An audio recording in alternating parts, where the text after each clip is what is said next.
Good evening, everyone. I'm Christopher Ching, Chair of the Continuing Education Workshop Series, and on behalf of our committee, we welcome you to our November program, KU and Studio 804, Hands-On Design and Build. This program is good for 2 hours of health, safety, welfare.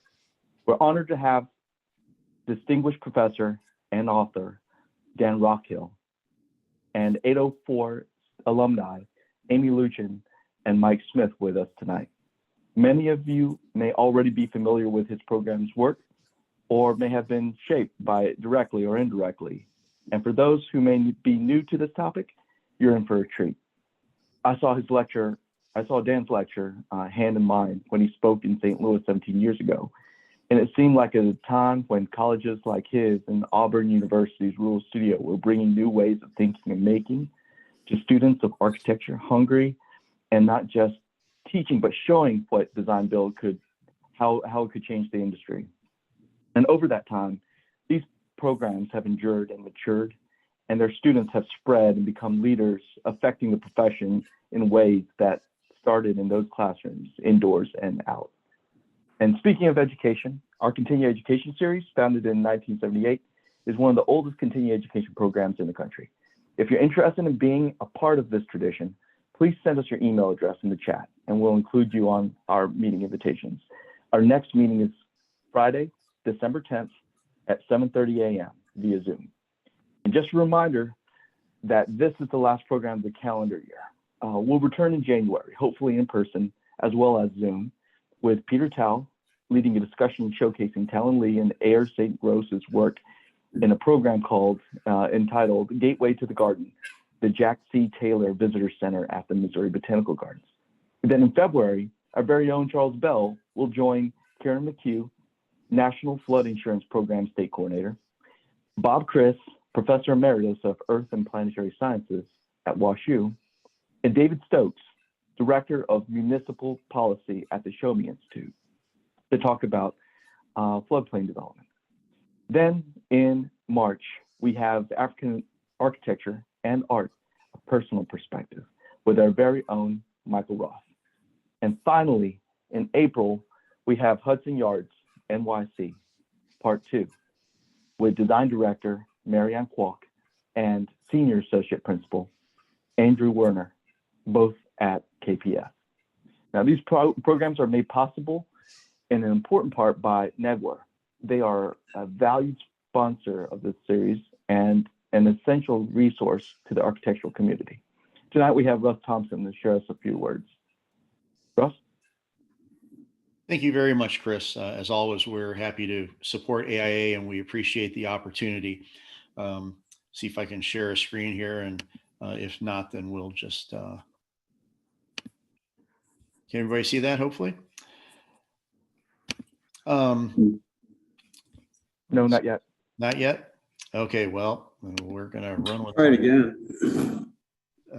There you go. We can see the screen now. Okay, terrific. So really all I wanted to say is, we are there as a resource for you all. You guys have all kinds of different projects. So, rather than speaking of any one particular kind of product, just want to let you know that we have experts there as a free resource to help you, work through what's on your desk. Carl Klosterman is our expert in steel trusses, Dan Maloney in acoustical, Chad Harrison in doors, frames and hardware, Pete Wilhelms in gypsum and steel, Lori Thompson, who does acoustical and also architectural and interior design consulting, myself for facilities solutions and doors, Dave Foppe for building enclosure, envelope, EIFS and insulation. Dave's got a lot of experience in the industry. And Eric Smith, who also does gypsum, steel, and lumber. So if any of those things cross your desk and you're, with these bottlenecks that we're seeing in materials and you're looking for perhaps an equal alternate or just an idea, even if it's a design idea, please seek us out and, give me a call. I'll get you connected with the right person for the right ideas. And with that, just want to thank you guys for the opportunity. We love taking part. Thank you. Thank you, Russ. Thank you. Now we're all looking forward to seeing you in person once it's safe to do so. And in the meantime, we hope you feel like a part of this community by participating in this conversation with our speakers through the chat. Now, without further ado, I turn it over to longtime committee member and tonight's program organizer, Bill Fronek. Good evening. I have the pleasure of introducing Dan Rockwell, tonight's presenter. He is a J.L. Constant Distinguished Professor of Architecture at KU and Director of Studio 804, a program for students in the master's program at KU. He is also a principal in the firm of Rockhill and Associates. Tonight, Dan will describe all facets of Studio 804, its intent, the design build aspects, the use of construction materials, sustainable design, the use of recycled materials, and the impact of current codes along with other aspects. Toward the end of the program, we will hear from Amy Luchun, an architect who is with Enterprise Clayco Lamar Johnson Collaborative in the design build field, and from Mike Smith, AIA, who has focused his career on the technical aspects of architecture, including the internal QA/QC process to ensure code compliance and constructability. Mike is also with the firm of Clayco Lamar Johnson Collaborative, but in the Chicago office. Both have had over 20 years in the field and will speak on how being part of Studio 804 has influenced their careers. They will, along with Dan, be available for questions at the end of the program. Without further delay, Dan, the floor is yours. Thank you, Bill. Let me move this into a slideshow.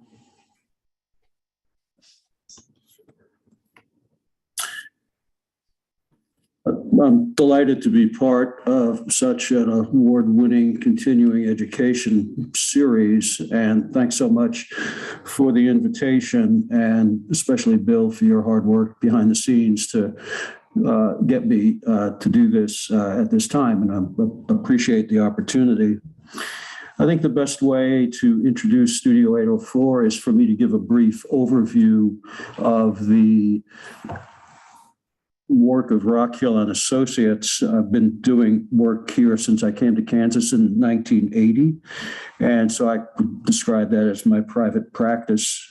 So this is a wedding chapel that we built out on a field for an event, a wedding event, on a field of brome grass that we wanted to restore to the natural condition of it. It's basically built out of cottonwood tree trunks and hackberry branches. And the idea was the bride would leave with her father, her ancestral home, walk out on a field of gymnasium flooring that we repurposed under a great lamella arch, and to the actual ceremony location on an October evening as the sun begins to set at 6 o'clock. The secular ceremony would take place on a little elevated slab of limestone, and the vows were taken. As the sun sets and the lights turn up underneath the lamella arch that we've pulled taut a canvas skin, it begins to light up and the music starts and the reception begins. The lamella is interesting in that we could make it out of 2x10s. It spans 40 foot and is, I think, 75 foot long. We brought in some lime dust or lime screenings to put down before we put an 1.5-inch thick concrete slab down. Obviously, we didn't intend this to last very long. That we came back later, cut up the slab into tile, and still finding 101 uses for concrete tiles. But it lent itself nicely because we wouldn't have to have any columns and could have a nice clear span open space. So as the father of the bride, when my son-in-law to be, Ian, on the right, and me on the left, asked if he could marry my daughter, I said, that'd be great. We've got a little work to do first. So this is he and I building the little, what my daughter calls her cathedral. So that gives some idea. We don't usually do those kind of projects, but that was pretty unique. We've done a lot of houses within the region, certainly within Lawrence and outside in the county. This is on Hillcrest, and it's only about a 2 or 3 block walk from the university. We actually purchased a piece of property, or the client purchased property that had a house on it that we decided to move instead of restore. It was in pretty bad shape, but he'd be able to sell it, and we moved it out for somebody to use out in the country. The plan here is that the public spaces would be on the left and the private would be on the right side. There's a hinge there created by a tower and a bridge that connects the two forms, and you go underneath that bridge to a swimming pool in the backyard. We do everything ourselves. We really don't subcontract very much of anything. So in this case, we fold all the zinc that you see there. That's the gray metal. We lay all the stone, weld all the steel, run all the Norwegian slate on the roof, lay up all the limestone that you see in the tower and elsewhere throughout the building. At that time, the people that worked for me were basically students that had worked for some time with me before we took this on. But generally speaking, their background was in academia, not the building trades. We continued to do, unique projects basically nobody else wanted to do. This is for Roger Shimomura, a very well-known artist, now retired from KU. Basically, it's a 5,000 square foot studio. We precast all of these concrete tile, but very large ones, 4 foot by 5 foot, on the deck, and proceeded to build. I kind of like to take what initially is our greatest liability and try to turn that into an asset. So I've been dreading throughout the course of my career to actually have to deal with garage doors. So we found these warehouse doors, which are kind of interesting, and we put them up on the outside, thereby revealing sort of all the mechanism that makes it work, and then collect all the roof water that comes down in that butterfly form, and weld up this giant gutter or downspout in this case that diverts the water over off the driveway. Kind of interested in these really unself-conscious designs that are available for the looking. So here you have a Gleaner combine, the little sunshade over the windshield. The windshield's tilted ever so slightly so you can see what you're doing as you're cutting. A simple handle to pull yourself up into the cab. You need a gas tank. You kind of put that on the back out of the way. But, in the end, it's just a beautiful little assembly of materials driven really by need, but it results in a very unconscious design beauty. So this is us at the time. There really wasn't anything that we designed that we didn't also build, and there wasn't anything that we built that we didn't also design. And so we did that and ran that operation like that for probably 25 or 30 years. This is our shop. I live on a farm, as you could tell from the story of the bride, and we're able to build what we need. I built this shop 40 years ago. There isn't much of anything that we can't do. So here we're making what we call football trusses for a project that you'll see momentarily.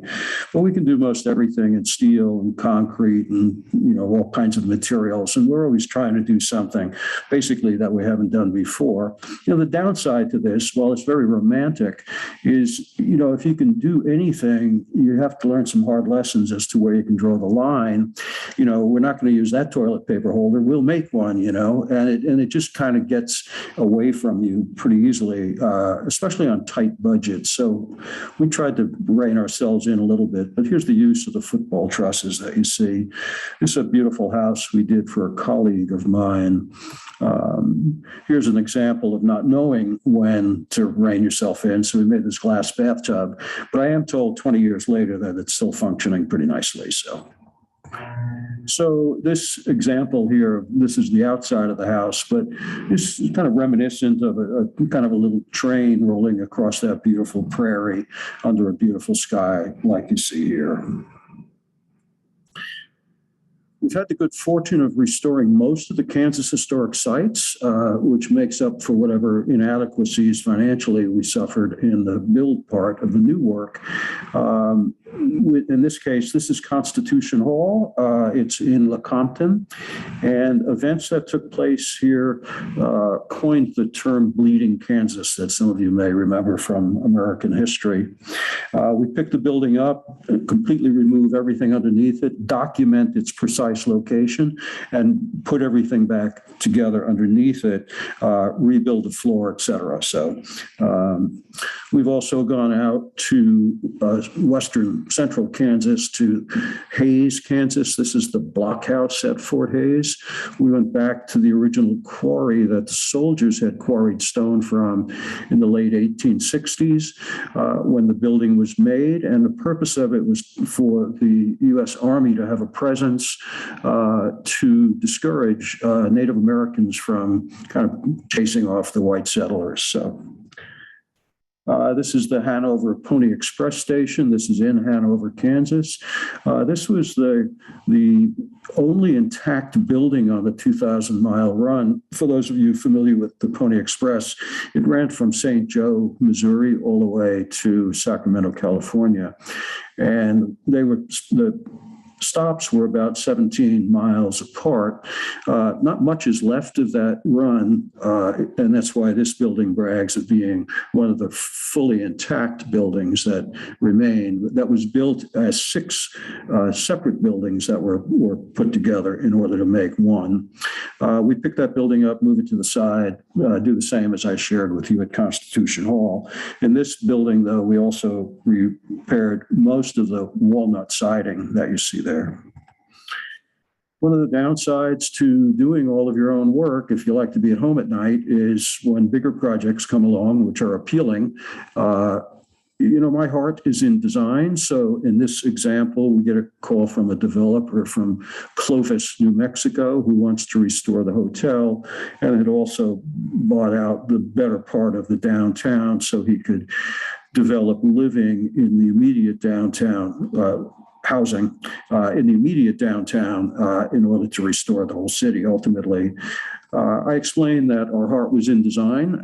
We do the building because we can, but I didn't want to take that on. We did get the job and ended up doing the project with contractors, but we did the architecture on it. So the restoration of the hotel, as well as numerous projects for housing within Clovis.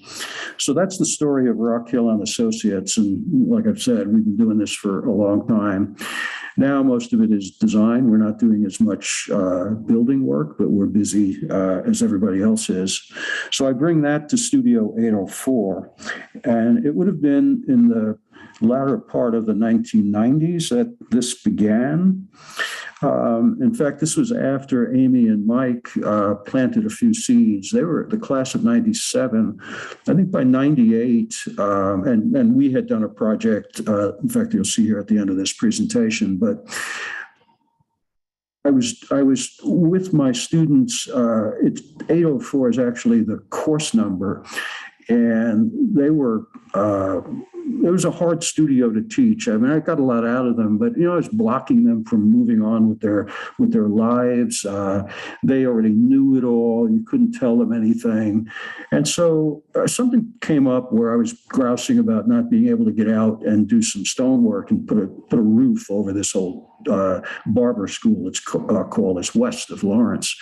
And they said, well, we'd like to do it. And I said, oh, really? And so we went out and put this light steel frame up over this old schoolhouse and rebuilt a lot of the stone that you see there. And I'll never forget it. They were pulling their cars up around it at night to put their headlights on so they could work through the night. It was all pretty different than what I described as the typical studio teaching experience. And so I remembered that and introduced the idea to a group I believe that would have been 98 when we started basically doing houses in the Lawrence area. We do everything, as you can tell from this slide, so it's not any different than Rockhill and Associates. This is the second house we did for the city of Lawrence. We had gone to the city, and I had said, I have some eager builders, and you have a house, you have a housing and neighborhood development program. Can we do something? I said, oh, yeah, sure. So I was surprised, and we went ahead and did a house that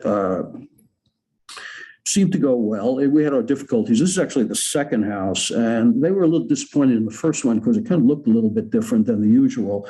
And so they asked in this one, what color will it be? And I said, it'll be yellow. I said, oh, good. And they wanted a creamy Victorian yellow and kind of got a DeWalt yellow instead.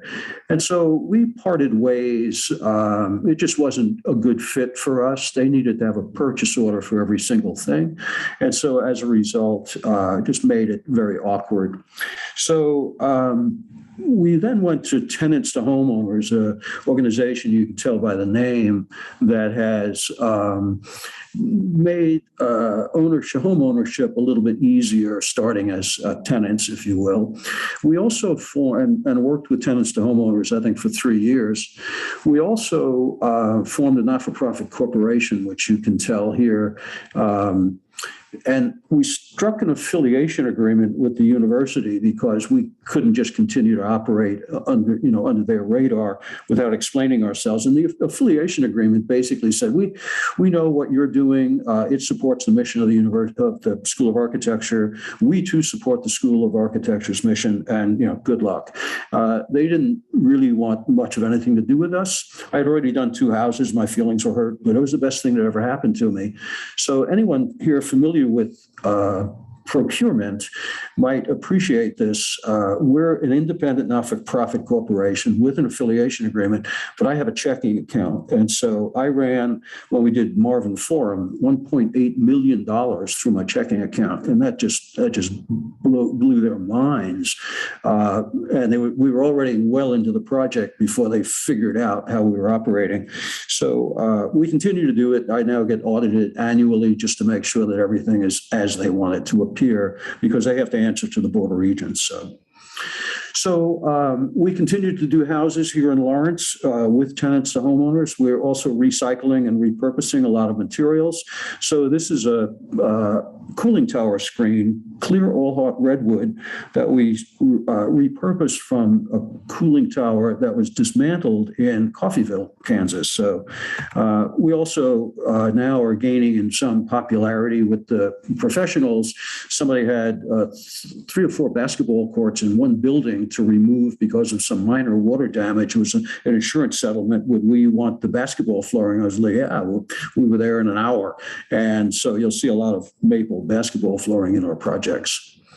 I do this not to make them builders by any means, but over the course of my career, I have sensed that the world has changed. You can't even have a tree fort, just as a bad example, probably. Subdivision regulations and everything else. These kids have a great experience with the tectonics of making. This is what the world has become. It's just kind of Fisher Price snapped together, and I just don't think it's healthy for young people to give up so much for convenience. We even have a Halloween store here in Lawrence, so nobody has to think creatively and figure out, how to make a costume for Halloween, as an example. The literature supports this. So Last Child in the Woods, the nature principle, there's a lot of this that's been written up, and exactly how we are basically preparing young people for the future. And I think it affects young people that I have today in studio. It's just a different mindset with their familiarity with kind of using their hands as an example. I'm going to put a light on so I'm not here in the dark. Excuse me.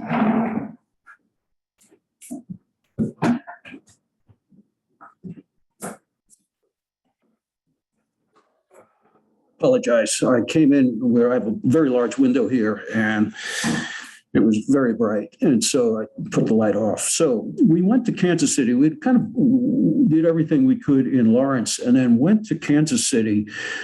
The last project I did in Lawrence was in a Habitat for Humanity subdivision.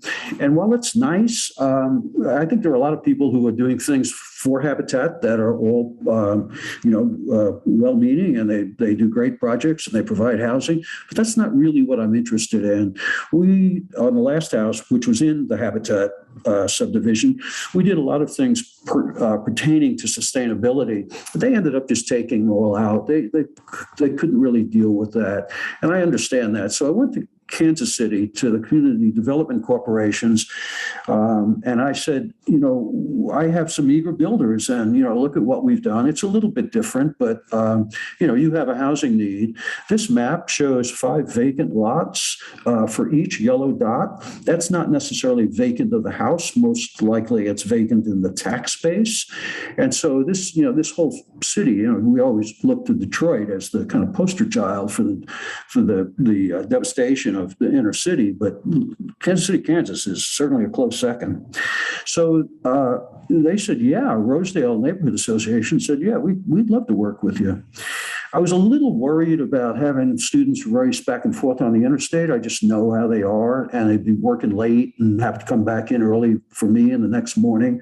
So I wanted to figure out a way we could do this, and I turned to prefab. We would make it in an abandoned warehouse we were working in, and build the whole thing using the idea of prefab that we would then take it apart and move it into Kansas City.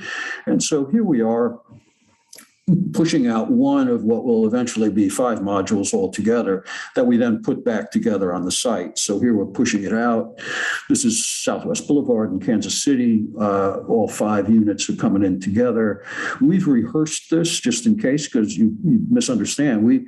I don't have really any money at all to speak of. And so we did this entire operation in about 6 hours. We have to hire the crane and the trucks, as you can imagine, but when we were doing the work, we were sure to make sure that we were moving through that because, as I've said, it's very expensive. In the end, this little house won Home of the Year award in a competition with, at that time was Architectural Record, I think, or Architecture Magazine, excuse me. And this is in 2004, and it's a blind submission, so they never imagined students would submit. And we're competing against multi-million-dollar projects from around the world. And this little $140,000 house won Home of the Year award. So that was a great accomplishment. We were featured in the New York Times, et cetera. So all that was very nice.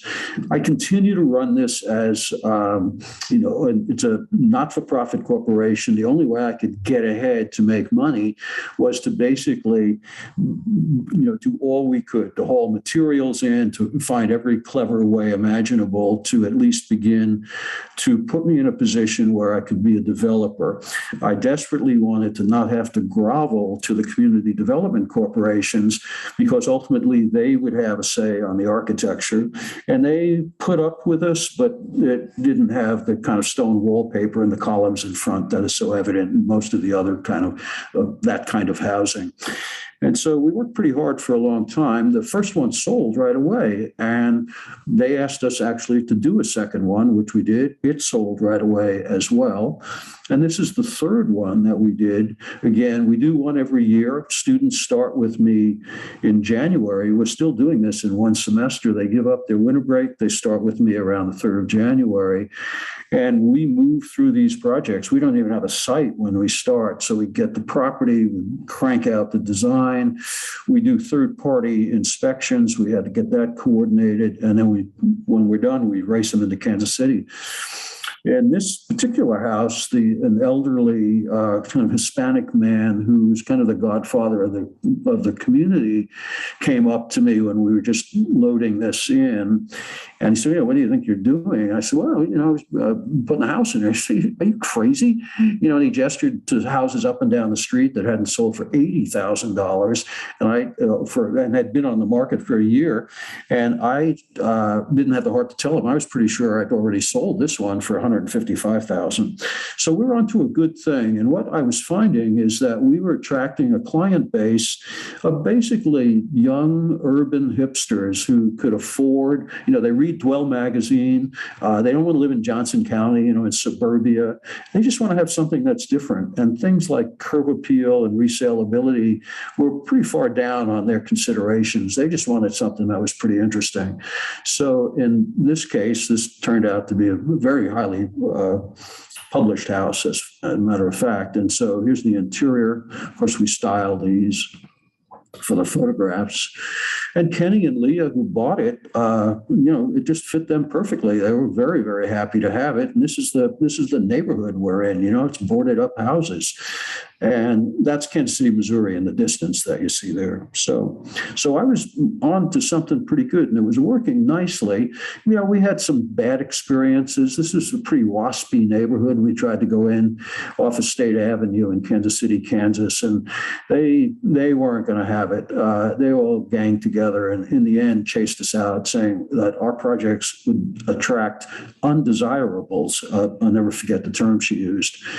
So we left that particular potential site. We hadn't bought it yet. And then went and found a site here in another site. It's a brown, this is basically a former dump. And so we managed to find an area where we could go ahead and put a house. It was a dump site for the KU Med Center. This is only about 3 or 4 blocks from the Med Center. So in this case, same routine. We go ahead and prefab the house, but something I wanted to try, and I did on this, was to see if I could trick the appraiser. We were actually losing money on the projects. The only people that could get financing for our client base were young ones, and they all had to go through banks. And what was happening was we were being penalized. I race up to the appraiser and say, "Oh, we got solar panels, all kinds of sustainable features," and they're like, "So what?" It really comes down to just the number of bedrooms. But what we were selling to were people that wanted to have the idea of loft living. So this worked out pretty well. So here you see a giant cabinet over there, and it splits apart. And it's actually 2 cabinets. The one in the back that you can't see has the same front, and we would turn it around, and we made a bunch of these. And so what we did was on the left side, where you can see the 2 orange dashes, that actually creates 3 bedrooms off that core.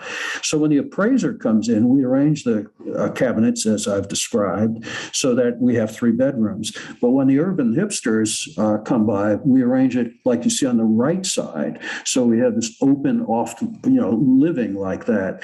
So we upped our appraised value by $200,000 going, from one to the other. So the appraised value based on the 3 bedroom worked out very well for us. So we sold that entire one for $200,000. So that was going pretty well. That was the 4th mod that we brought into Kansas City. Then there was a tornado that hit a little town called Greensburg, Kansas. And it actually happened. I always have an open house on graduation weekend, and it actually occurred on the 547 on the 4th of May. So it had already occurred.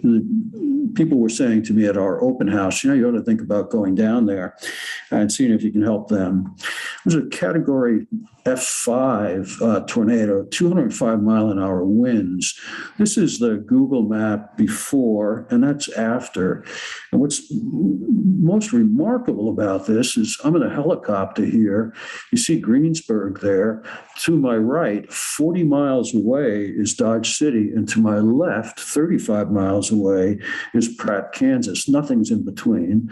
And it came right up through the middle of this town about 9 o'clock at night. They did have pretty good warning beforehand, but 11 people died, which was very sad.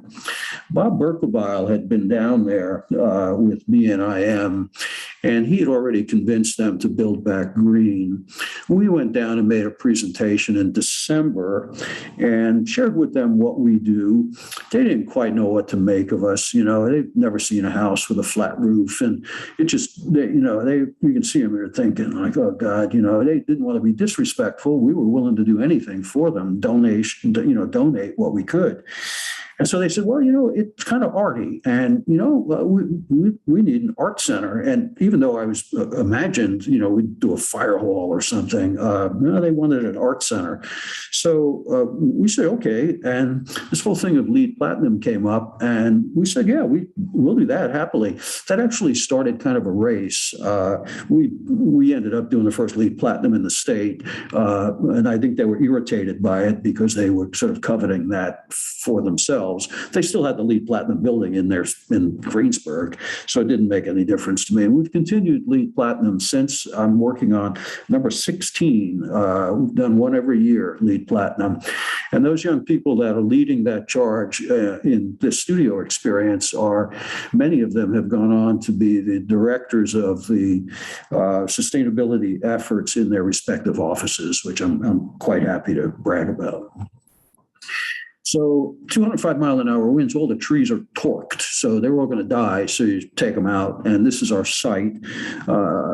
They had put together a committee called the 547 Art Center, and that's the name of the building. And they put together a committee to kind of help with decision-making, as you could imagine. They were very nice. We were also being filmed by the Discovery Channel. It's a 12-part series. I think we're featured on maybe 6 of them. So the first problem was to get a site. We wanted to be near the downtown, and so we needed to obtain basically 4 contiguous parcels so we could do what you see here.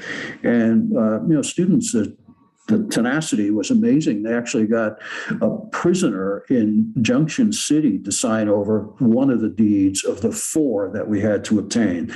So we ended up getting the property, putting the whole package together, and this is what we did. And so I'll touch upon some of the aspects of it. You see here on the right side, there's a heavy line about 2/3 of the way up from the bottom on the right. That's basically where the door hinges that opens to the outside. It's an art center. They have art on the walls, but we really wanted to engage the community as well, and you'll see how we do this momentarily. As if we didn't have enough to do, we were enamored of the idea of working with the sunflower ammunition plant. The sunflower ammunition plant is the largest manufacturing plant, or was, it's now out of commission since 1992, largest manufacturing facility in the world. 10,000-acre site. Of course, you can imagine being central in the North America or to the United States. In Kansas is the reason it's here. And they don't make bullets. They make, the bushel basket size loads that are stuffed into howitzers on Navy ships. There are 500 buildings that are called magazine buildings. You can imagine they produce all of this, and they got to keep all the powder dry. And so they're strewn all about. It took a tremendous amount. They'd already gone back into receivership for it to be turned back over to the public, but it's a very toxic site. The last ammunition they made was nitroguanidine from 87 to 92. So, the site's practically glowing. So here we go in and we take out one of the magazine buildings after considerable work to get their permission to do it. And we take it all out. We do it in 2.5 days, take it all out. Everything has to be absolutely spotless when we're done, and we leave. We haul that lumber back to where we're working now, which is an abandoned nitrogen fertilizer plant. Farmland Industries here in Lawrence had moved on, had gone bankrupt, actually.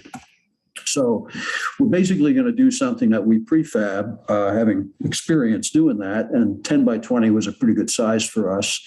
And so we pull that out. You can see the crane. We're going to start loading out, and we take those trucks. It's an 8-hour drive. Ordinarily, it's maybe 4 hours by car, but KDOT puts you on a route that would accommodate those units less dangerously.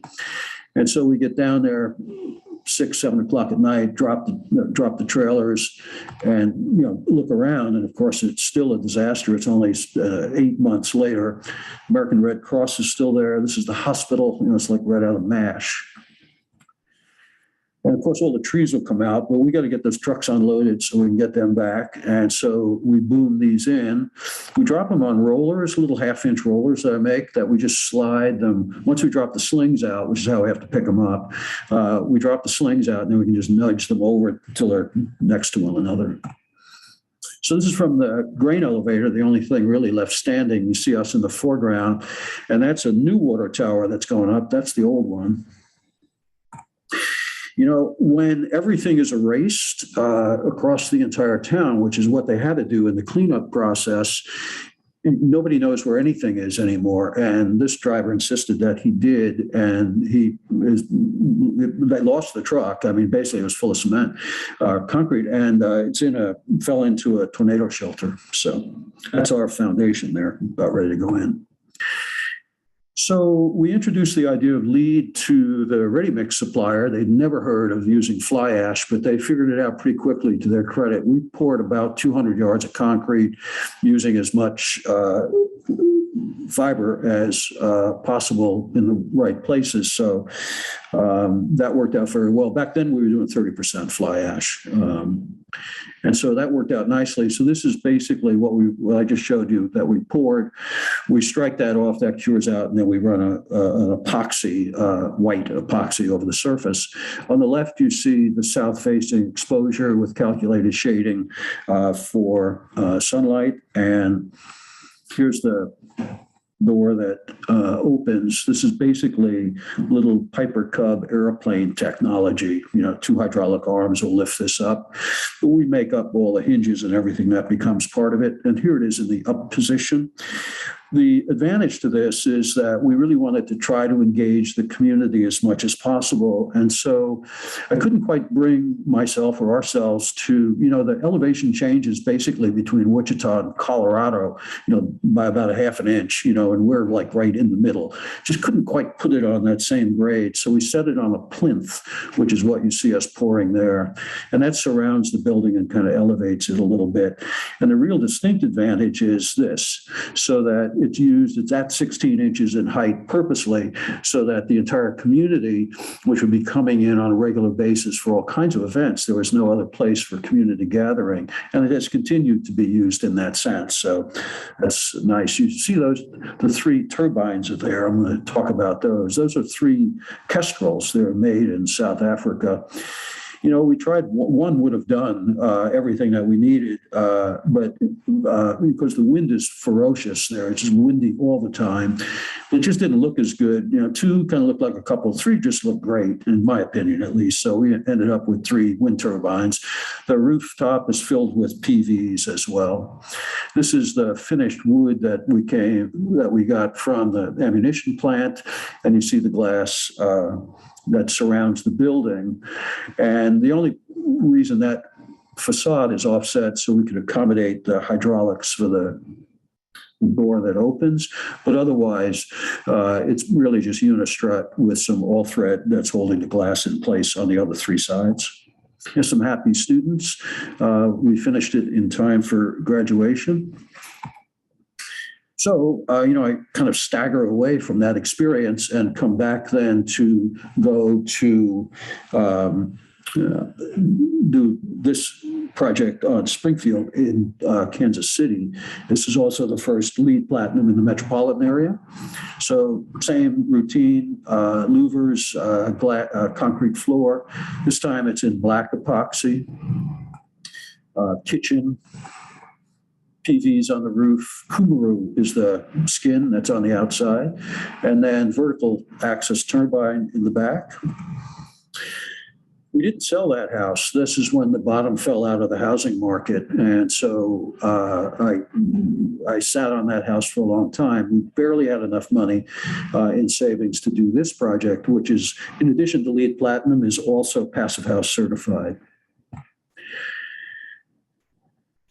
In Passive House, you don't run the electric through the walls, the outside walls. So we put it all in the floor so as not to compromise the integrity of the exterior skin.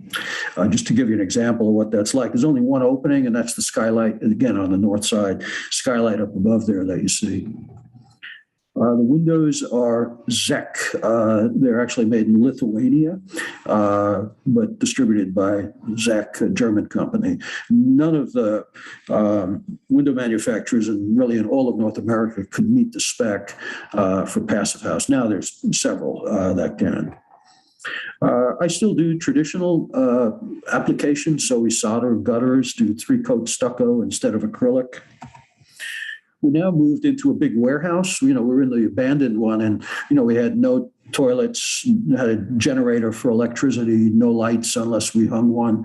It was pretty rough. And so, we were all over with the Greensburg project on Good Morning America, New York Times. And so the dean was a little embarrassed having to explain, why we were at a building where, the girls had to drive to the quick shop to use a toilet. And so he figured out a pretty clever way. At that point, I was actually the struggling artist. And I turned my nose up at this initially, but it's a 67,000 square foot building. Man, it has heat and it has lights and a toilet, and it's a pretty great space where I am now, and it's gigantic. So, and there are a lot of other studios there as well.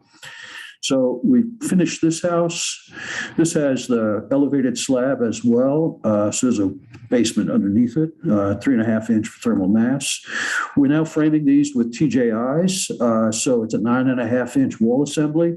And it seemed to take a month to get through the building inspection department in Kansas City because they'd never seen anything like this, refused to accept the engineer's approval without having seen the calculations. And anyway, they made it pretty tough, but we got through it all. So we've used TJIs now almost for all of our walls at 9.5. I do a blower door test before we actually start insulation. You can see behind me, we seal all of the joints. Now we do them on the outside instead. And so this is Passive House certified. So we came back to Lawrence. I hadn't sold that house either that I just did, and I was broke. And so the dean said, well, we have a Center for Design Research. It needs a garage. And that kind of morphed into this building. This is the Center for Design Research that's used for research at the university in the design department. And this is all made out of repurposed limestone waste. You'll see this here in a moment.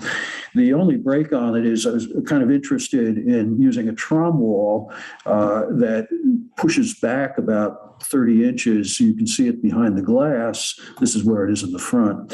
And that's our heat trap. That's our heat sink, as opposed to using the concrete slabs as you've seen. 9.5-inch TJIs for the studs on the outside. We make our own curtain wall for this out of bar stock, 5/8 inch thick by 4-inch bar stock. And here we are now in our new warehouse, and we bring this curtain wall over, and then we glaze that with it's electrochromic glass, so it has an electric current that runs through it. And I sidestepped the whole issue of getting louvers on, and it's self-shading. So here it is in the process of shading. But it goes opaque, as you might notice on the very bottom. And it's all part of an interest in technology to stay as abreast of technological developments as I can with students. We also did a living wall there, about 5,000 plants in that wall, and that wall is beautiful. It's been maintained, and it's just a great space when you go in there. The transpiration of that, the air, is quite nice. And so Valcucine cabinets and table donated, and steel floor, and then this is the meeting area where I am. So the skin on the outside, as I've said, is made from basically waste. We grow limestone here and take it out of the quarry. And this is the waste of when they cut out patterns, as you might imagine, for veneers. So really just for the asking, they were happy to get rid of it. We just paid the freight to get it back over to us. And then we size all that in our warehouse. So that worked out very nicely. So Johnson County Community College saw what we did there, Center for Design Research, and said, God, we'd like to have a building like that on our campus. So we said, yeah, sure. They had an interesting sculpture there, which you see in the white vertical in the foreground, that kind of celebrates the sun. And it's by Dale Eldridge. He's since passed away. This is the simplest thing. The columns are 10 foot tall, and between them, they make an X with cable, which you might be able to understand. You see that disc that's on that, and the bull's bullseye in the center, this is the summer solstice. This is on June 21st, and it's in perfect alignment with that plate and the line on it. And the next line is July, and then August, September, October, all the way to December. And then it comes back, and it's at the right time, the winter solstice, it lands right on that line perfectly. So it's pretty interesting. And we said, well, we'd love to do a project that's about the sun, because that's kind of what we do. So they said, yeah, okay. So we ended up on the main campus. They wanted to put us somewhere else initially. This building we made out of repurposed chalkboard slate. So basically, we were able to contact enough building demolition contractors throughout the central part here. We went as far as Minneapolis, Des Moines, and Cleveland, and bought in truckloads of basically slate that comes from schools that had been demolished by demolition contractors. And of course, they're smart enough to keep the slate. And we were smart enough to realize we could use it outside on the building. So that's what that skin did. This is EcoHawks, which is on the West Campus here on campus. So we came back, and now on the West Campus, we have this building, EcoHawks, which is for a small group of mechanical engineers that convert vehicles and do research with those vehicles converting to battery power. And the research is in how they power up the recharging capabilities that they have. Boeing had just left Wichita, and so we got aluminum on a kind of premium, and so we could buy coils, and then we cut it into the various widths that you see there. Three of the ladies in the group kind of devised this whole thing, and we weave it through these aluminum tubes, also from the dismantled Boeing industry, and that becomes the outside skin on the building, which was quite beautiful because it reflects the sun in these different ways. Two of the pods that you see with glass are enclosed. I'll go inside in a moment. And then to the left, that's wide open because they have an engine that they run out there, and that's what they use to monitor the charging capabilities. We all love light in our buildings, and so this is facing south, taking on a lot of heat, but we want to be able to control it in the summertime. And so we devised, this is a 2-inch it's basically plastic that we fill with nano insulation, and we get an R12 out of this, and we use garage door technology. You can see the springs up above that will raise and lower this. So here you see it in the closed position, and at the push of a button, that whole wall, in addition to all the other walls, if you push the other buttons, will rise up and give you, gain in the winter during the daytime, and then when you drop that down, you've got a little bit of insulation to protect yourself, and you can also shade it from overheating in the summer. So that worked out pretty well. So then we moved on to Marvin Hall. So this is Marvin Hall, built in 1907 as the engineering building. Notice that the steps that go up there go into the second floor. So the main entrance is actually on the second floor. And we're going to use that to put something in the back. We calculated that for 25 courses, our students were leaving Marvin Hall to go to other buildings where they could accommodate more than 30 students. The limitation in this building was we housed no more than 30 students, and there were big lectures, as you could imagine, for history and mechanical systems, et cetera. There was just no way that we could accommodate them. We always needed to have a lecture hall. So this is the forum, and we worked with Dean Gaunt. Dean Gaunt, now retired, he's kind of had the idea that maybe we could do something back there. He asked me about it. We kind of worked together to figure out the best way to handle this. Just to raise the stakes of difficulty, everything over the history of the building since 1907 came in the back of the building, which is what we're looking at. Of course, they didn't document anything back then. And likewise, there's an electric cabinet that you can see underneath in the back that's in white, and that is live, and it was live throughout all of the project had to stay live because it powered numerous buildings on this side of the campus. So this is the finish. That's the upper level now on the left side of the stone of Marvin. We just drop cut 2 windows in order to get access into the building to convert them to doors. Living wall in the back. Uh, Old Marvin was basically a timber frame, and so we echoed that. Ours is glulam, but we echoed that in the structure. Part of this included a flex room because we're going to take out the old jury room. Any of you that are familiar with Marvin between basically 1981 and 2016, you'd have experienced the jury room, the blue room.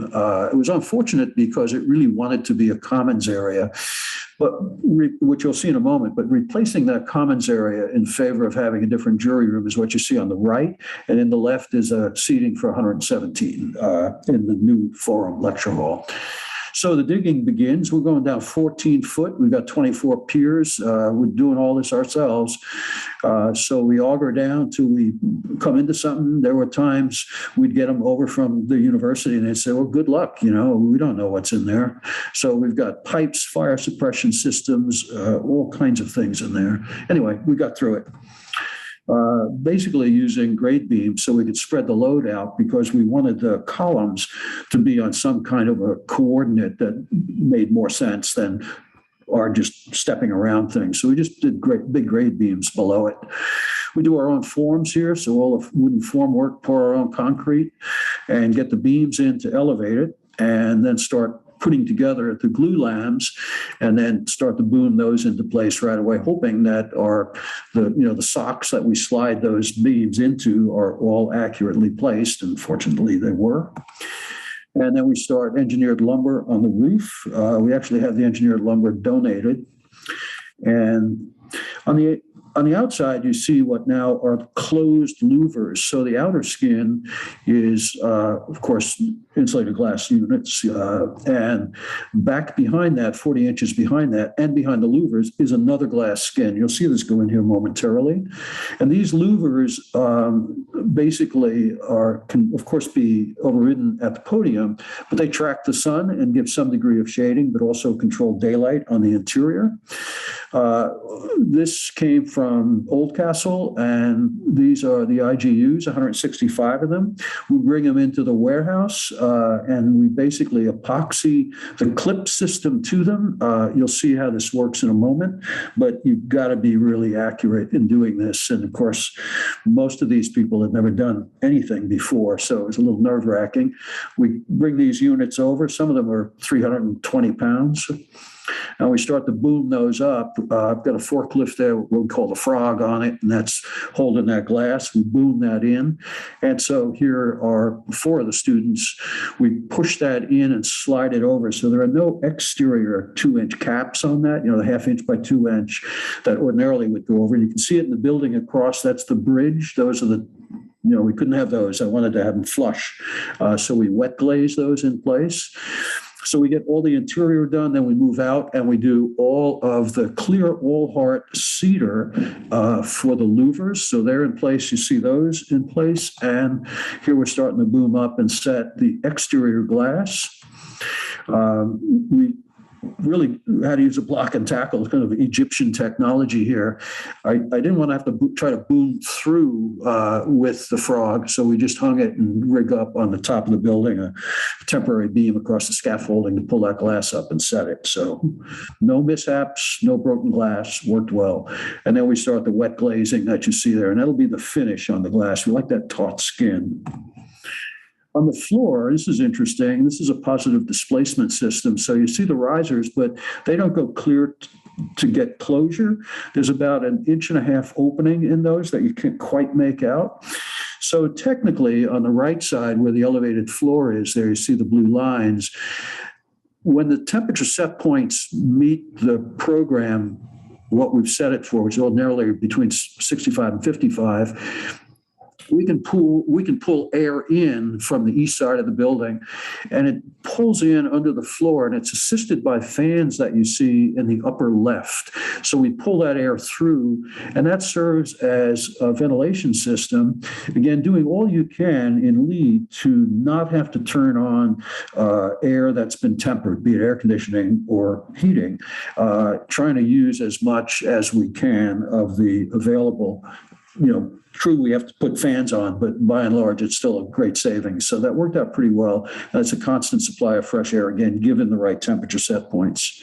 This is the old jury room. Some of you may not recognize, but there's the windows. You can see the door, and it's just open. And it, as John Gaunt referred to it, it's the there of the School of Architecture, which we'd never had before. This is a horrible place for the jury room. Some of you may have actually even been tortured in that room. So, but this is the new room.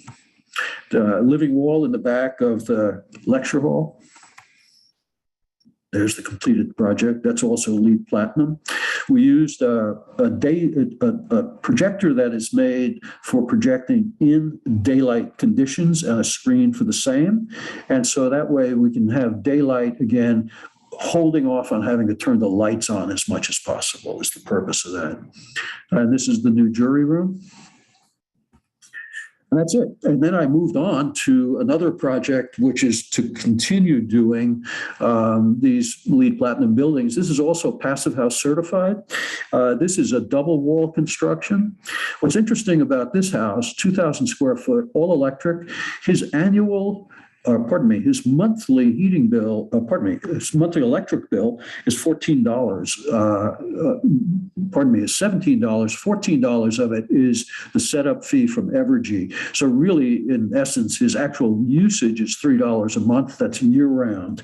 And it's amazing. Of course, there's a lot that goes into it in terms of building the passive concept and meeting their performance, but it pays dividends in the end. So it's really, really amazing to see.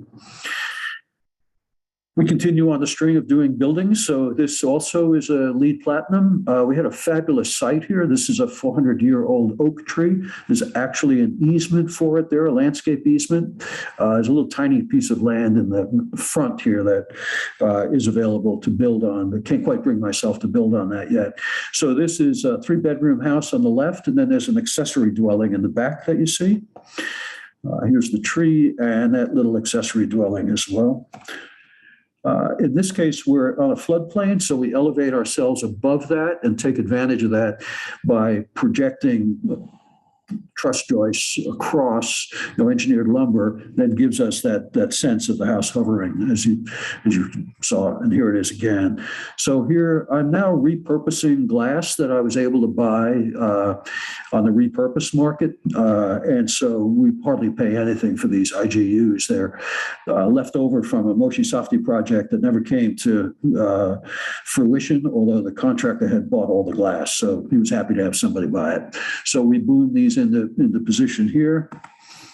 One of the things that we try to do, because we're working as fast as we can, is invariably we end up having to try to get a roof on in December. And so in this case, we think we finally solved that problem with Rhino Bond. So we put a flat roof down, TPO over that. But you see those washers that are still exposed there, those are actually made to heat to a temperature with the generator, which you see there in use in red, and it in seconds heats that to a temperature that will melt the TPO. And then we use these magnets that are on these long rods that pull that heat up into the TPO to bond it. You experiment a little bit in order to get it so the TPO doesn't tear away from the washer, but to me it's a blessing because it means we can do roofing in December and January, whereas otherwise, we'd have to wait for 40 degrees, which we don't get a lot of that in December and January. So that's been a big help. We've done several buildings like that. In fact, the one we're going to do this year is like that. We do all of our own wiring as well. A lot of low voltage now we're using also. So this is the interior, the living area of that house, mini splits in use here as well. This is the accessory dwelling. I'm going to come down the home stretch here. These are two houses we did on a site, one of which I'll never do again. This is a 600 square foot house on the left. Tiny homes aren't going to work here in Lawrence, at least for us. I had a hard time selling that house. The one on the right, which is about 1,200 square foot, sold right away. We eventually sold the 600 square foot, but being able to see the bed from the kitchen or the bedroom is not anything people who are by and large from suburbia can get accustomed to. So I don't think I'll do that again. We sold it though. So here's the finish. This one we just finished in 2020, managing to get through the pandemic. This is in North Lawrence, right up along the levee. So this has an accessory dwelling you see on the left. This is done incidentally in Fundermax, high pressure laminate.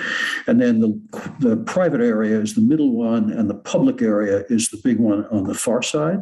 So here is the entry into the public, another living wall, living area that you see here. And then to my right, to my left would be the kitchen and dining area. Again, we make our own curtain walls out of steel and thermal break, and then have the IGUs already, as I've described.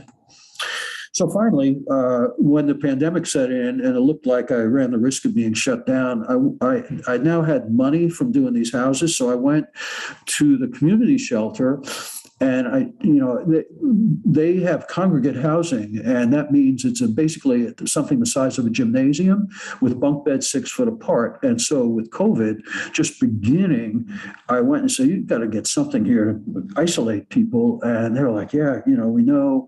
And so I said, I'm in a position here, I can donate 12 containers, which we did. So here you see footprints in black.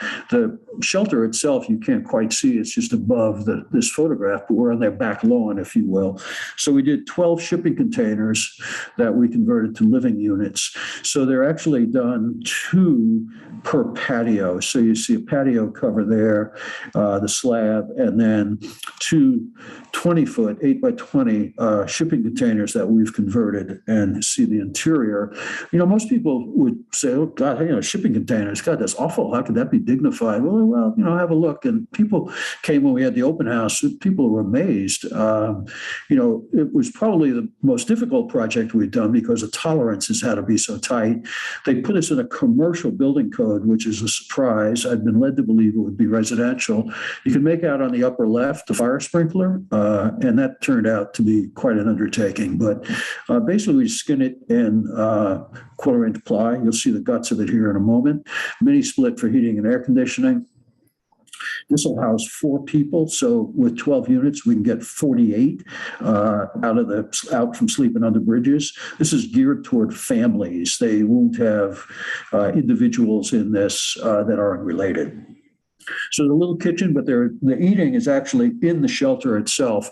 They wanted to maintain that cafeteria-like experience for them to socialize, but this little kitchenette, if you will, is for snacks and things like that. We also surrounded their garden and built these tables, picnic tables, out under a commons area. So we bring these in. These were actually donated by McCarthy Builders in Kansas City, the 12 containers.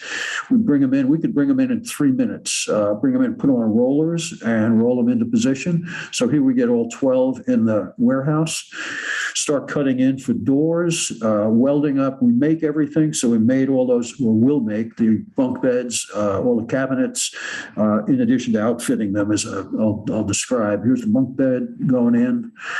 So we skinned this. We have to offset off the outside wall by 3/4 of an inch. The walls are very hot when the sun is on them, but we have screens that I didn't point out that will grow vines on them, so it blocks the sun in the summer. This is all with the commercial code. Now this is all MC cable. You can see the fire sprinkler copper in there, 2-inch service into this. We had a little bit of time in November. We got permitted, so we could at least go ahead and do all the flat work for the patios, get that in, strike those off, and set the piers as well, because you'll see what I'm going to put these on. Now we're bringing them out. It's March. We put them on this flatbed truck of mine here. We take it back over, set them. So there are 4 24-inch piers to which we'll tie these. And we wanted to make them movable because the shelter felt it may come to in time when they'll have to relocate those. So we said, yeah, we can do that. So So that's it. If you like what you see, you can buy our book, and it's available anywhere online, also at the museums here in the Kansas City area and the KU bookstore. I'm going to turn this over to both Mike and Amy. It's Mike in the foreground. I didn't have the heart to tell him that we actually had to remove the building that they did. This is what was built as the BTEC cover years ago when I first started. This is one of the projects before we began. And Mike, I see here pulling the tape, and I believe Amy took the photograph. So, but I think intermittently, though, I'm going to turn this off. I'm going to turn this back over to Bill because he's going to introduce Amy and Mike, I think. So, Bill? Oh, maybe not. Oh.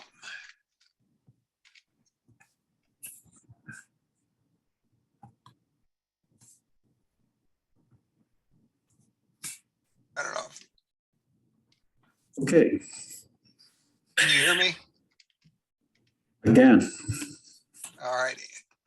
I'm just going, I did most of the introduction to Amy and Mike, but as I said, they're both practicing now in this and actually using what they did. And I want to hear from them how the experience of working with 804 has affected them in their professional life, because so many students come out of school and can't really drag anything from school into the life, into their daily practice. Some schools do, some schools don't, but I'm so excited about what 804 does. And I think that they can explain it even more to you of how it has affected them. Sure. Mike, I'll go first. Is that okay? Sure.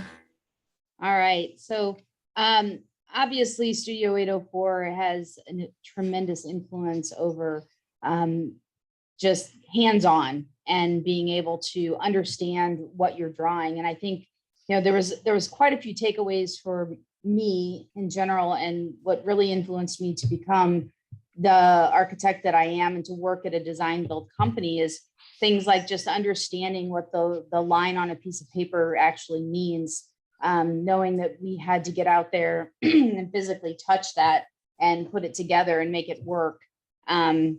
How to design and problem solve on the fly, you know, all of the examples that Dan gave, those students are out there solving problems in an instant, and just learning how to do that collaboratively and having conversations with all different types of people in the industry. You know, when he talked about getting permits and going to the city and, you know, fighting those fights, those students are doing that, and they're helping to, you know, get those drawings so that when they come out of school, they already understand that really challenging process that all of us go through on a daily basis with a project.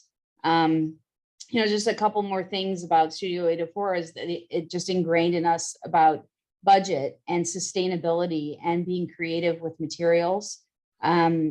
Just never turning a free material down. You know, luckily Dan has a giant piece of land that he can store a lot of things. Most of us don't have that, but just always looking at something in a different way and using it in a different way. A lot of other things to say, but I think that, you know, those are just some core values that Dan and Studio 804 really ingrained in me. Mike, I'm sure you have a few more. Yeah, I came prepared to talk about, you know, my career, 20 plus years has really had a technical bent. And that I've always said, you know, and Dan, cover yours for a second. I did grad school at Kansas because of the study abroad component. But the first thing I tell anyone who ever asks about, or people who don't even ask about it, frankly, is Dan's studio. And, you know, we were talking last week and you mentioned that they were talking grading with the students. Student looked at me and said, I had no idea what I didn't know. Well, that wasn't me, for the record, but it easily could have been. You know, I grew up in the suburbs of Chicago, and Chicago's an architecture town. But I got into Dan's studio and I was like, oh man, did I miss half of building technology he used to teach, or what is going on? And I think, you know, just watching the presentation, I see so many threads that have kind of woven their way through my career. You know, I'm a lead AP, and that was like version 2. And I can remember going back in the late 90s, early aughts, going to hospitals and trying to convince them to do it. Hospitals, like, what's in it for me? Why do I want it? They all do it now. They all see the benefits, but Dan didn't even sit up there on his soapbox like preaching lead, because lead was really just starting to be a thing. He just says, we're going to reuse this. We're going to do this as efficient as possible. We're going to make the least impact while making the greatest impact, which, has kind of always stood with me. And, Amy talks about students coming out and knowing what a line on a piece of paper means. And it's really like vitally important to our industry that people who come out of school know what that line means. I've spent most of my time, I go all the way through CA. I live on construction sites and I love being on construction sites. And I know that dates back to Studio 804, getting on site at 5:30 in the morning and leaving at 2 in the morning, heading home, getting an hour or two of sleep and dinner, and making sure my roommate's not dead, and then going back and doing it the next day. And even my parents, talks about it. Hey, it's the last studio. I know everything. I'm ready to go. My parents were like, "What do you mean you can't come out and spend a week with us at spring break? You're working through. We're coming out for graduation. Let's go out to dinner. What do you mean you're on site? You can't get away until we're asleep." But there's a passion, and Dan, you always knew when Dan thought you could do better. You come over to your desk and you look at your models and your drawings, and maybe you pick your model up and look at it, and spin it around, and maybe you turn it upside down. And then you just sigh and go, "I'm not so sure," and move on. And well, I got another 5 hours. Let's go. So Dan, and that's honestly, and I'm going to speak for you, Amy, that's really served me well out of school. Like the constantly going back and, I heard Dan talking about they put us under the commercial building code. Well, half my time is spent living in the building codes, talking with the code officials, and the city of Chicago has some real champions of the industry, to be nice. But all of that is in service of the design. I tell everyone I work with, if we're doing the technical stuff, our job is to defend that design. Tell the code official that this is the design and this is why it works. And this is why you need to accept it. If it's something new, we've gone through all kinds of new materials, whether it's intumescent tape on top of studs instead of manually fire caulking everything. Well, it's a huge labor and cost savings, but they're like, "I don't know what that is." Well, it does the same thing. Here's the tests, and we'll go prove it in a warehouse if you need to set a fire, but this is what we're doing. And this is going to make the design work better. And this is going to bring it in on budget and allow us to do better design. And, I've turned my career to hospitals. So we've updated them. When I started that, it was, we're a hospital. We don't want to look too nice. People don't want to pay too much for their hospital bill and think it's going for marbling floors. Now it's all hospitality. They realize they're competing for customers. But to give them an edge, I can't remember the last time I didn't do a LEED certified. And I can't remember the last time the clients didn't say, we've got a budget, but we've got to compete with all these 800-pound gorillas. Show us, what can we do? And it just all circles back to my time in Kansas. Let's stay up late. Let's turn it upside down.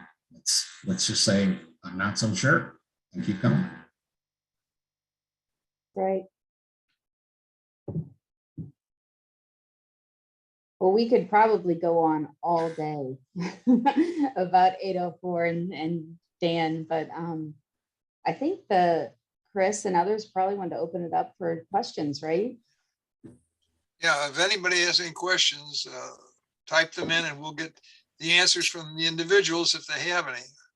While we're waiting for questions, Dan, I have a question for you.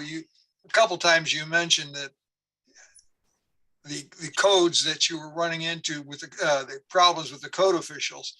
I know for a fact that IBC is written for standard type things and not a lot of adaptive reuse and not a lot of reuse of materials and that. what problems have any one of you three ran into when you're using recycled materials or unusual construction that isn't covered and it's not the standard 1, 2, 3, 4 out of the code? It's a good question. I'm guarded in how I use. I avoid using wood studs that have been repurposed unless the grade stamps are very, very clearly still in place. In fact, we've turned down a lot, but we have plenty of other things we can use. Wood studs that have lost their grade stamps, we make them into stakes and things like that. We have to make sure that the glass that we're using, of course, is used in the right side up and the right side out, and we can see the seal, the rating on it, and that's most of the glass that we're using has to be tempered because it's in areas where somebody could fall through it. And so we need to make sure that all those seals are in place before we begin to use it. There's a lot of things like that, but fortunately, I have enough experience to at least anticipate most of the trouble that could come about. So I've been able to dodge a lot of that, although not all of it. There have been times when we've had to have engineering judgments on things after the fact, but generally speaking, I have a pretty good formula right now that we're using, but you never know. What they're going to ask for, what they're going to ask. Basically, for me, it's engineering judgments because everything we're doing is different. They haven't seen it before, and that immediately sends up a caution flag. And so it would be unusual for us not to get the engineering. We submit and turn right around and take our work into the engineer. And then before they even ask for the we call them EJs, we bring them right back and submit to the city. And I can almost always tell where they're going to want to have some red flags go up and need to have these engineering judgments. So that's kind of how we work it. So. I do.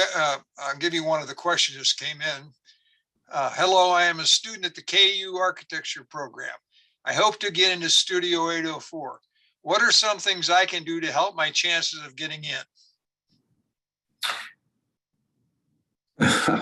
Well, I really don't turn anyone down, to be perfectly honest. I've got 31 students this year. I think when I was with Amy and Mike, we might have had a group of 12. And so the more the merrier. I think it's good for you to be exposed to this kind of experience. It's a little hard right now to keep everybody busy, but once we get going, there's a lot of work, and I keep everybody going. So thanks for the question. Yeah, come aboard in August and we'll keep you busy. I got another one here. Tell us about Studio 804 evolution on insurance and OSHA compliance / safety over time from early projects to later developments. I like to think, at least, this might be a trap that somebody's setting for me, but I do like to be careful. We've never, ever had an injury but once, and that was through no fault of anyone other than the heating and air conditioning guys who opened the trap door while a girl was running sheetrock mud on a joint, and she didn't know that the door had opened. They didn't say anything. She fell into the trap door and kind of scraped her back. It was a little scary, but that was the biggest, other than splinters and cuts. I am careful, at least I like to think I am, probably more so now than we were, because we're doing larger scale projects, much more visible. When we did the forum, it's very hard to get students to oblige. So a roll of duct tape is what kept those hard hats on, because I'd wrap it under their chin and up over the hat and keep them in hard hats. They just would not keep those things on. And in that case, we were in a fishbowl because we were surrounded by buildings and people are all watching us. I go over what I can with OSHA. Most of it is just ignorance on the student's part. You actually have to put a ladder up above the roof edge line. So when you come back down, you got something to put your hand on rather than, kind of hanging off the edge of the roof with your foot kind of poking around trying to find a rung of the ladder. It's just common sense, but they haven't been around a lot of this stuff. So I do try to point things out. So But apparently from the tone of the question, maybe somebody else doesn't think so. So, well, I think I would add to that, just having experienced Studio 804, that you were always really good about practicing. Like, okay, now, Mike, you're going to hold the left side, and Sam, you're going to hold the right side, and Amy, you're going to stand back here. And you would kind of talk it through, because it was our first experience really building something. So definitely had all of those conversations before we ever picked up anything. Had us all invest in steel-toed boots. I still have my pair. I actually just gave them to my son because he can fit into them now, and he thinks they're cool. So he's wearing those now. But yeah, I mean, we had all the safety gear back in '97 even. So I think you do a good job of that. Thank you. Yeah, I do try to be careful, because I know that upper administration, not here at the school, but in Strong Hall, they're just waiting for that accident to happen so they can shut us down. It's not in their playbook to have students climbing on roofs or wherever. There's a lot of danger that could come about, and we need to be careful. I try to explain to students all the time. I'm in a 67,000 square foot building here. I'm in our warehouse right now because I have a better internet connection. There isn't a program in the world that would have a building accessible to students of this size with no staff. I'm not here to police. I just happen to be here because this is where I can get an internet connection. But otherwise, there's never anybody here. And I beg my students, boy, you don't realize how fortunate we are to have that available. John, great. Got another question here for you, Dan. How did you get permits with students doing your own trade work like electrical work? Good question. It's design build, because we own the property. So you can, as an owner, do your own building. And that's the card I play when I have to. We do it under an electrician that works with us on occasion. I can tell, who can make up a panel and who can't. And if I sense there's going to be a problem here and I can't hold their hand to take them through it, I pull them off of it. And I can remember in 2017, the person that signed up for the heating and air conditioning was a deer in the headlights, couldn't do anything. And I bailed that out quickly, called the heating and air conditioning people, said, I got to have you over here, even run line set and condensate. We're not going to be able to handle it. So I've never failed in a project. I feel pretty proud of that. And I think a lot of it is because I can see where the quicksand is. And if they're going to get in trouble there and they can't get themselves out of it, I have a pretty good idea as to how I can relieve them. But certainly in the trades, it's what I've described, because we're owner builders. Yeah, I got the question came in now for both Amy and Mike. As a current 804 student, what are the skills you learned from 804 that put you ahead of other recent graduates? Do you feel that you are still a step ahead of your peers because of Studio 804? Absolutely. And I think it's the hands-on experience. I mean, it's the knowing what the line means. I think a lot of, when we were doing it, you were just hearing about Auburn's rural studio, and it was us. And that was pretty much it. And it came out, and I had the book from our project, and I could throw that down in an interview and be like, we built this. We didn't draw it and hire contractors. We built it. And so when we sit there and say, okay, how are we assembling the rebar, or where are we pouring the concrete? Is it a grade beam? Are we going to do pilings? What sizing are we going to do? Is this going to be mechanized? We understand, like, not just draw a line, that moves, go figure it out in the field, and I'll come check it off on the punch list when I'm done and see if it works right.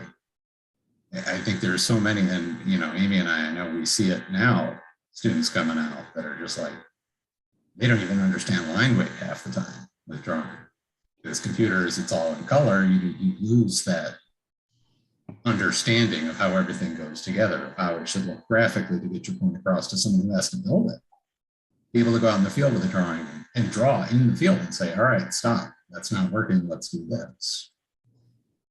But, I think if I'd have gone almost anywhere else, I would have been a little more deer in the headlights on it. And maybe I pick it up, maybe I don't. But I came out with an understanding like, wow, now I've been welding, now I've been pouring concrete, I've been doing demo work, masonry work. I have much more understanding of this. And that's really, I think, something that's been kind of lost in our profession to a large part. Once upon a time, we were master builders out in the field. Dan could have been in ancient Egypt having his students build the pyramids, and he would have been right at home. Yeah. Yeah, I can echo all of that. I do think that the perspectives that you get from your peers within 804 are really great too, because just as Dan was saying, everyone plays that role and you all take on a role, and when you go into architecture school, actually you don't know when you go into architecture school that you're all not going to become designers. You think that you're going to be the designer, but there's all sorts of different roles within the field. And I think what Studio 804 does is it helps you test out those roles as a student. And then when you go to interview, you really understand, well, this is the lane that I'm the best at, because I've been challenged over here and I've been challenged over here. And you don't try to go get a job that you're not going to be good at in the future. I also think that, like personally, I've been invited to be on some boards of construction. So within concrete industry, within other parts of the industry. And what's great about it is I can speak the language with them, and I understand all the terminology. So coming out of school, I not only know what the line on the piece of paper or in the CAD means, I know what the terminology is. And so you can have those intelligent conversations, and you can have conversations in the field. So when you're trying to solve a problem, no drawing is ever perfect. So when you're trying to solve that problem, you can have that conversation with the person who's actually building it and say, yeah, I think this will work instead because of. So there's tremendous benefits of design build studios and Studio 804 for sure. Another question here for you. Your labor force seems to be your students. Are they paid? Can you discuss the monetary relationship between the owner and the workers? The students are not paid. The students pay tuition, and they pay what's also called differential tuition for some of the technology that we use in the buildings, not in our projects, but rather the building that I'm in here. In other words, it buys saw blades and things like that. So that even worsens the deal. They're given an experience that, I'm 6 days a week, all day with them. And so they're getting quite a good deal with me in terms of the degree of torture that I expose them to. And so the students aren't paid. I don't know how to answer that. I don't know where that money would come from. I can't pay them. We're not able to have any proceeds out of the house other than enabling us to go back and do another one the next year. And I think the students that I have now, I think they understand that. I gave away $360,000 to the shelter because I thought it was the right thing to do. And so we're a little strapped right now for funds. And I tell you, these students have rallied around the effort to try and make this project work that we're doing. They've done a wonderful job. So it may be a problem for somebody who feels like they should be paid, and they'll take the studio. I don't know what to tell you. So sorry. Okay, another one. And he begins this question with, not a trap question, however. Just didn't see hard hats in the early project photos, which you had spoken about, and was curious about how the liability with student participation was covered. We have insurance. I pay about $32,000 a year in insurance. So I have commercial liability insurance. I make the students get their own personal insurance. The operative term, if your parents or you yourself don't have something through the university, which most kids do, but the operative term is construction and or carpentry, and you would get a policy, it might be $150 for 6 months. But the students have their own, but I also carry workers' comp as well for anything that would be catastrophic. We also carry builder's risk. I carry E&O insurance. I carry director's insurance we're a not-for-profit corporation. So I pay a lot of money in insurance. So we're protected. Another question from Bill Burmeister. What type of creative financing is used to obtain land materials and fund construction? What amount of funds are required up front? Oh, I don't finance anything. All of it is money that I have in the savings, and we can't move forward unless I have that money. And so, unless I underwrite the loan, in other words, I have to be the signature on it. I certainly avoid that if we don't have the money. It's kind of how I work. And so we don't take loans out for anything. I've never taken a loan out for any of the work that we've done, primarily because the liability would fall entirely on me. And I think I've been successful in being able to avoid it because we've always done a project. So, okay, got a question from a former student, Eric Biggs. As a student 804 alumni, I'm curious, what do you feel the most challenging project has been for you so far? Probably the one that Eric was on. I would say they're all challenging. Everyone is different, and it's a pretty broad brush of experiences that everybody has had. Some are a little bit easier, some are more difficult. The bigger problem is the group dynamic. I can teach anybody to weld, but keeping these young, fragile egos happy is the bigger challenge. The art of doing this is keeping people engaged, walking the fine line between, sort of an angry father and a friend, and just keeping everybody, you're asking them to do things they've never done before, and they've never been exposed to it. I don't do a lot of hand holding. You got to figure it out. That's part of this experience is I know how it works, but I figured it out. I want you to figure it out. Then what happens, and what Amy and Mike are talking about, is they come away with confidence. And you have no confidence now because you haven't really done much. And again, it's not fair to generalize, but once you go through this, you realize, my word, I built that building. Sure, I knew nothing going into it, but look what I participated in and what we collectively collaborated on, and I was part of it. That's called confidence, and that's what you need in today's world. And that's why, headhunters call me for looking for prospective employees for the firms that they're working for, because they know Studio 804 has given these young people that kind of confidence. So it's a win-win situation for everybody.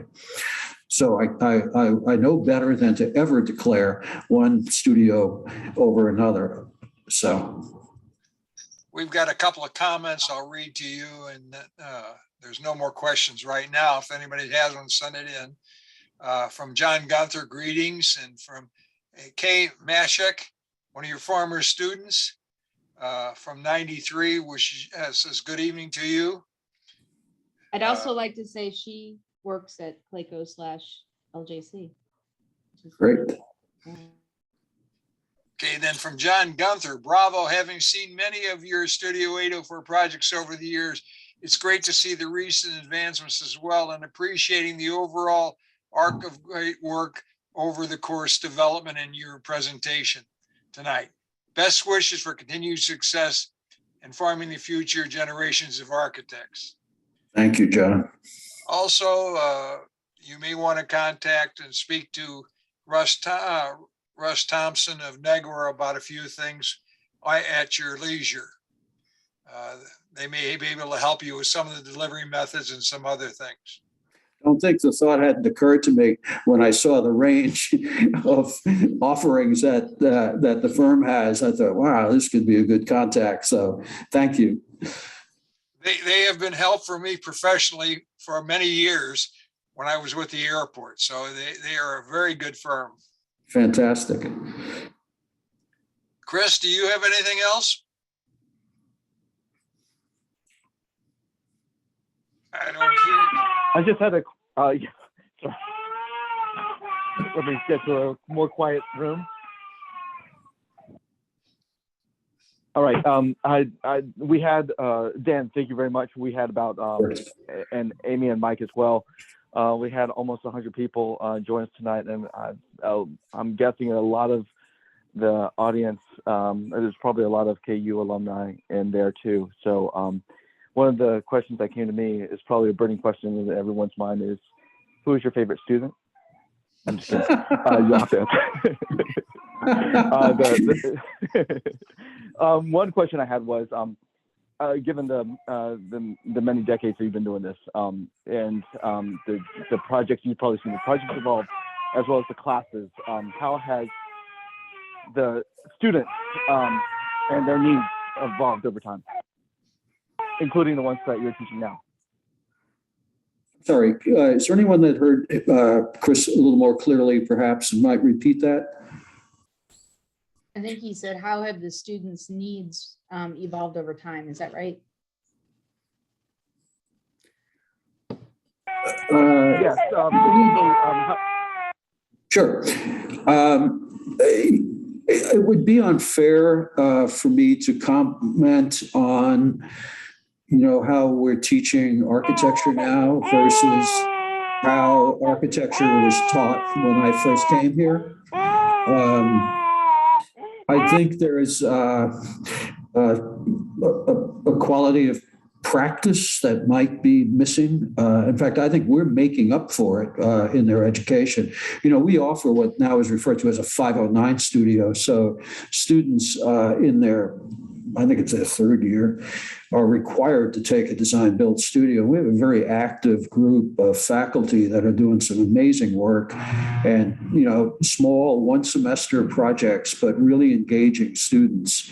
And so that's worked out beautifully for the program. And I think it's helped students begin to see what Amy's talking about and Mike, is the importance of really trying to understand what you're doing. Many times I think the way in which studio is taught is just incredibly abstract. I'm all for design. I don't mean to minimize it. I think that's also how you learn. But sometimes, it seems as if they're just flying over buildings at, 20,000 feet. They just never really get any closer. And so that would be my criticism. And I think we've lost, we don't teach construction documents anymore. It's just kind of beneath us. It's like, geez, and basically, it takes me longer to do construction documents for our permit submittals than it should, because they're not terribly familiar with how to do it. So, and again, that's one of the advantages to what we're doing. But education has changed, and it's I don't think it's for me to comment on professionally. So, we have a few more questions that have come in. This year, how have you handled material shortages, increased cost, and lead times? Desperately. We have bounced around.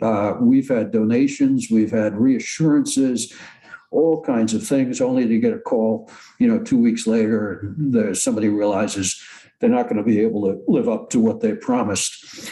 So we are hopeful. We've had to change. We're doing a building now that was designed to be done in engineered lumber. We can't get the engineered lumber. So now we're doing it in dimension lumber, but, we kept more or less the building proportions the same. So we've got beams and built up sections and, all kinds of things that we didn't count on, so we've had to adjust. But I think it's also just another dimension to the experience that the students have to go through.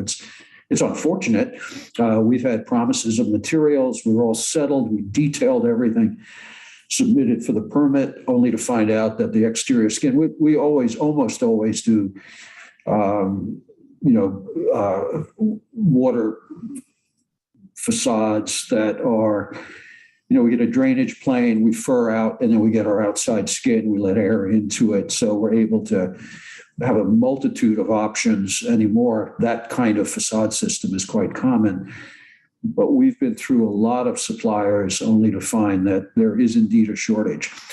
So we're hoping that we don't end up doing a patchwork for this project, made up out of different products, but it has been tough. So good question. Yeah, another question here. Who did the passive house calculation during design phase and testing upon completion? We have a Green Raider that we use. We actually use him for our lead submittals. He comes up from Springfield, Missouri. It's Jim Baker. Part of what he does, we also submit to PHIS US, that's Passive House Institute of the United States. The student that did the one that I was boasting about was Alex Wolfram. He's now at Miller Hull in Seattle. Outstanding young man. He pretty well rode that all the way to the finish line. There's an awful lot of work that has to go into it. And so it also takes, I think, someone who is enthused and tenacious, smart enough to go through that process to understand the importance of it. Well, he's at Miller Hull now for that reason. So, but I wouldn't have done it if I didn't have the student who was leading the charge, who gave me the confidence. And it also happened on the previous one that we did in 2010. There was a woman, and she did a great job. So. Okay, another question. Seeing prefab modular home design produced in growing popularity in modular construction, has any thought gone into making homes available for purchase? We were in the New York Times 2004, and I got calls from developers. We actually met with the developers. We got tangled up in intellectual property rights. Interestingly enough, projects that students do in an academic setting like this are under the aegis of intellectual property rights, and they had not relinquished them. And so what happened was, in the end, all of those students would end up getting, something back from that licensing.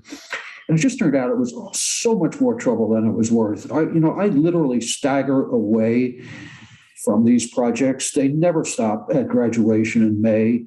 I worked all through the summer, kind of mopping up after the project to make sure everything was done properly. Pardon me. And that's always the case. And so I can't handle adding any more to what I do in terms of licensing and promoting and so on. It's just beyond my capability, and I don't have any staff. So good question. I wish I could. Seems like that's the end of we have no other questions. Do you have anything else, Chris? Or are you still there? I'm still here. Thank you. House hasn't burned down, thankfully.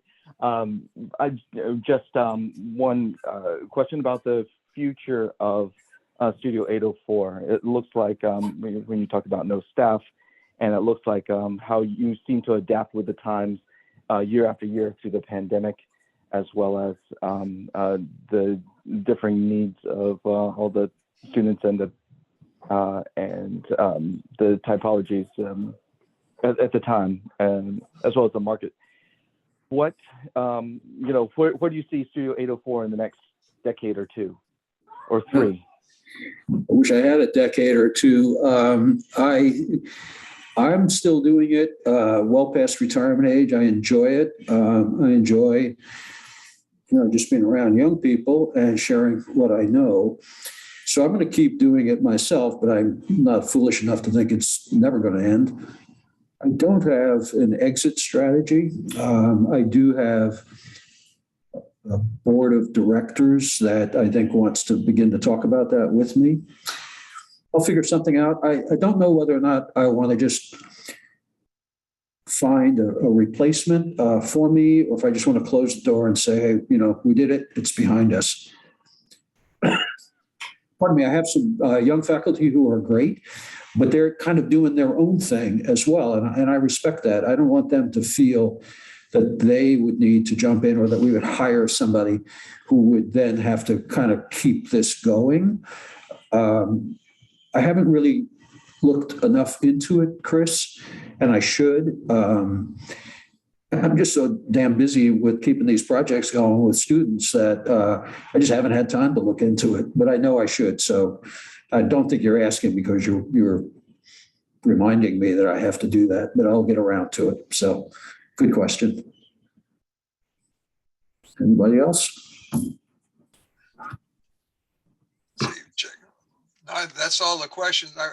I just want to thank you all for the presentation, and impressed by 804 and what the students are doing in both that and the other design studios throughout Kansas and Missouri from both schools. You guys do a great job, and I think that it really leads architecture in good hands for the future. And I think that one of the keys are that these young people coming out know what is going on and know how to produce a building and are not starting from scratch. They have a good background. So thank you all. Amy, thank you. Mike, thank you. And Dan, thank you 100 times for this presentation. Pleasure. Thank you, Bill and Chris. And I don't know if Patrick is still there. And of course, Amy and Mike, thanks so much. A pleasure to kind of renew our years apart, and congratulations on your careers. They're just awesome. So thanks so much. Okay, I'm going to sign off then. Thank you. All right. Thank you Thanks. so much. So much. Thank you. Spectacular.